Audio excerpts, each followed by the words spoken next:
अगदी मंगळावर जाणारं यान जरी तुटलं तरी त्यावरही आपल्या बायकांकडे काहीतरी उपाय असतोच. आता या सेफ्टी पिन्सच बघा, अचानक काही फाटलं तुटलं तर जोडून ठेवायला तीच उपयोगी पडते ना. तशी दिसून येत नाही, पण संकटकाळी तिचाच उपयोग जास्त.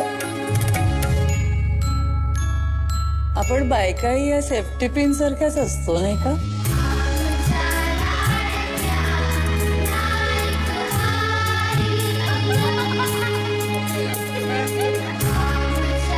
नवी मालिका 20 जुलै पासून संध्याकाळी 6:30 वाजता स्टार प्रवाहवर.